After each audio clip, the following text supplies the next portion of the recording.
करिब करिब 25-26 वर्ष अगाडि मलेसिया घुम्न गएको थियौँ। अनि मलेसियाको यो पेनाङ अनि पेनाङको अलिकति माथि पेनाङ हिल अनि पेनाङ हिलको छेउमा रहेको यो समुद्र भातुपेरङ्गी, यो भातुपेरङ्गीको समुद्र। यस्तै घुम्ने क्रममा म र मेरो श्रीमती करिब करिब 17-18 वर्ष अगाडि हामी मुम्बईको जुहु चौपाटी, जुहु बिचमा यसरी गएर सेल्फी खिचेको थियौँ। एक आपसमा समुद्रको खुसी बाँडेको थियौँ। अनि खुसी बाँड्दै यो जुहु चौपाटी, जुहु बिच जो एक मुम्बईको निकै पर्यटकीय स्थलको ठाउँमा यसलाई लिइन्छ भने यहाँको पानी, यो समुद्रको पानी छौँ छौँ लाग्ने अनि यो समुद्रमा नुहाउँ नुहाउँ लाग्ने भन्ने पटक्कै छैन। यति हिलो, यति मैलो र यति सामानहरू बगेर आउँछ जसको हामीले निन्दा नै गर्नुपर्छ। समुद्र भनेको त सफा पानी, निलो पानी, टल टल्किने पानी भनेर सोच्छौँ, तर यस्तो छैन। यसरी छेउछेउमा मकैहरू, खानेकुराहरू बेच्न राखिएको छ। यो मुम्बईको प्रख्यात बिच जुहु बिच, जसलाई जुहु चौपाटी पनि भन्ने गरिन्छ। मुम्बई घुमघामकै क्रममा आज हामी दोस्रो समुद्र हाजी अलीमा छौँ। यो हाजी अली, यहाँ हाजी अलीको दरगाह छ। यहाँ मुस्लिमहरू प्रायःजसो नमाज पढ्नको लागि अनि चादर चढाउनको लागि यहाँ आउने गर्दछन् भने यस ठाउँमा अति रमणीय, अति सुन्दर र अति मनमोहक समुद्र छेउमा छ। यो हाजी अली एरियामा अचम्म लाग्दो बिहान पानी डम्म भएर बाटै छेकेको हुन्छ।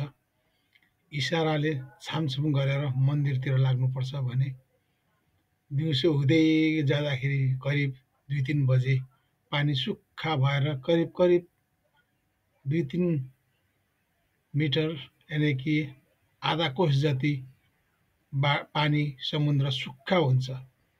अनि फेरि 3 बजेपछि बिस्तारै बिस्तारै बिस्तारै पानी बढ्दै बढ्दै बढ्दै हाजी अली मन्दिरको छेउछाउसम्म आइपुग्छ।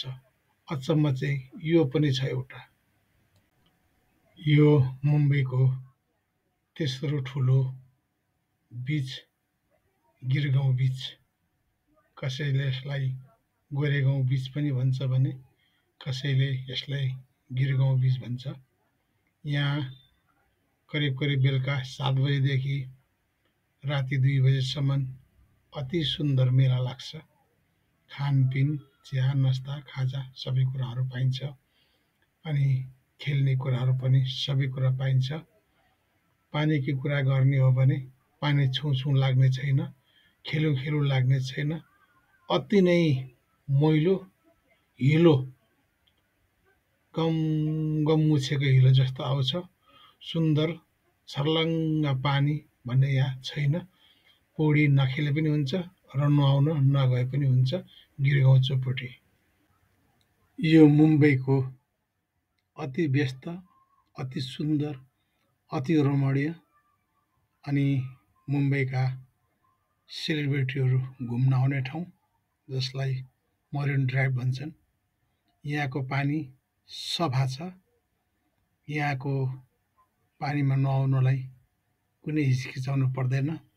अति सुन्दर, अति सफा पानी छ। यहाँ प्रायःजसो स्टन्ट गर्ने अनि नयाँ नयाँ कलाबाजी देखाउने धेरै पाइन्छन्। अनि सेलिब्रेटीहरूलाई भेट्नु पर्यो, हेर्नु पर्यो भने पनि यहाँ जाँदाखेरि लगभग धेरै सेलिब्रेटीहरू भेटिन्छ। यो मुम्बईको 1 नम्बर पर्यटक भित्रिने ठाउँ। पर्यटक स्थल, यहाँ सँगै होटल ताज अनि होटल सोल्टी ओब्राया छ भने सँगै गेट अफ इन्डिया छ, जुन गेट अफ इन्डियाबाट एलिजाबेथ क्विन इन्डिया छिरेकी थिइन्, उसैको नाममा समृद्ध गरेर बनाइएको गेट यहाँ छ भने यसै गेटको छेउबाट विभिन्न ठाउँहरूमा पानी जहाज, डुङ्गा, फेरी चल्छन्। यो फेरी धेरैजसो एलिफेन्टा जानेछ। एलिफेन्टा जानेका लागि यहाँ 2 घन्टाको समय लाग्छ, जुनमा हामी बसिसकेका छौँ। यो फेरी एलिफेन्टा जाँदै हो। यस्तै छ बम्बईको घुमघाम। घुम्दा घुम्दै म र मेरो श्रीमती बम्बई पुरै फन्को लगाइसकेका छौँ, पत्तै भएन। हस् त, तपाईँहरूसँग बिदा लिन चाहन्छु।